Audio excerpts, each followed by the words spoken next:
Fitness advice. Sets, reps, and proper posture is not all that great.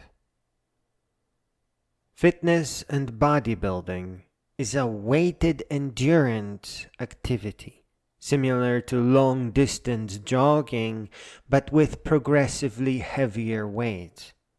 Like joggers, you may initially rest as your body adapts to jogging, but eliminating rest is critical. Resting does not belong at the gym. Lifting until failure just means that the weights you are lifting are too heavy for you to complete the exercise and make much of a difference. There are two kinds of heavy. There is the 15 pounds that you can lift only 15 or 20 times because you have no endurance, because you didn't start at 3 pounds to earn it. And then there's the 15 pounds that took you a couple of years to get to, as your workouts began with lifting 3 pounds non-stop for an hour. Then, of course, 5 pounds, and 5 pounds for 2 hours, and then 8 pounds for 3 hours, and then 10 pounds and 12 pounds, and finally 15 that you lift for 3 hours straight, basically non-stop, though you can shake off some discomfort, drink water, but not really rest. Endurance is earned by starting with the very light weight and then gradually increasing their weight as your body adapts. People just copy each other's mistakes at the gym, and books and training programs sell really well by spreading the same old myths. You need evidence.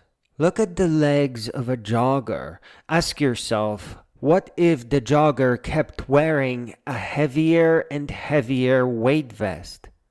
Ask, which horse is more muscular, the one that works in the mine all day, dragging heavy carts, basically non-stop, or the horse that lifts no more than 10 times, 3 times per set, without any endurance, just cold turkey? Imagine physical therapy for someone who had a prolonged hospital stay. Do you want them to lift sets and reps, or go on long walks with a progressively heavier backpack? Which will restore muscle sooner? Machines, muscle isolation, sets and reps, and limited walking? Or extended long walks that involve all muscles on all kinds of terrain every day until the person finally recovers? The huge bodybuilders probably used to be fat. They've been working out since childhood. That they lift heavy now after a period of weight loss just means that they are lazily maintaining what they already had. Professional bodybuilders are likely doing it right. They are performing endurance-driven weightlifting, and that really does make a world of difference. The well-toned bodybuilders who do sets and reps don't really progress very far. They are stuck on a plateau, just sitting around looking good.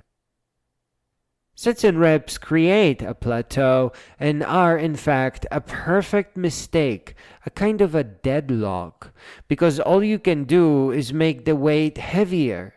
And 5-pound increments are too much. They are too big of a jump for a body that has only been given minimal endurance. Sets and reps are not enough to do anything, but to push you to a little plateau of minimal muscles and basically keep you there. Machines at the gym are a mistake. By isolating muscle groups, you will miss out on training all the other muscles that are needed to sustain the full exercise. Machines are good for people who are hurt. Then they can spend some weeks working on a select group of muscles but they will begin losing all the other muscle groups. You can see that in a prolonged hospital stay, broken legs that needed a cast, and space station staff who must exercise every day, and even then they will return weak. Childhood obesity is a very poor way to actually put on muscle. Obesity is a dangerous illness that leads to an early grave. It must be avoided at all cost. You can beat big bodybuilders by simply eating well and avoiding sugar and bread while dancing with a progressively heavier weight vest, dumbbells, leg weights, which are basically simulating a heavy-set person. You may need to do 4-hour daily non-stop workouts, but probably not 5 or 6, and just dance while wearing progressively heavier gear. Finally, posture. Locking your muscles to perform an exercise, quote, correctly, unquote, will eventually leave those muscles locked for 3 or more days. Back, neck, shoulder pain is in part because it is a terrible idea to lock anything during exercise, but also because exercise makes you more sensitive due to dehydration and lack of proper nutrition. And here, machines are no savior, though they will stabilize your body without any muscle lock. You still need to dance and flex and flow, so they aren't actually helping you. You don't want to relax those secondary muscles. You want to gently use them, gently move back and forth and to the side. And that is basically dancing. You see, dancing is the foundation to preventing injury, and it also grants you dance trance that makes time pass faster. You should also keep track of the BPM of your songs and gently adjust that for a more dynamic workout. 172 beats per minute, one beat up and the second down, meaning 87 lifts per minute, is a great way to burn fat with 5 or 8 pound weights. While slower songs, or a mix of dance songs, is good for heavier weights, where you need to take extra time to lift without injury. And yes, it must be said that gym is already pretty bad when it comes to shyness. And dancing, where everyone else is confidently lifting wrong, makes everything much more difficult, if not almost impossible. But listen, while gym is a place of healing, it is not a hospital. Gym is a goofy place. You are meant to have fun in there. Hey, shuffle dancing with dumbbells is the only way to burn fat while putting on muscle.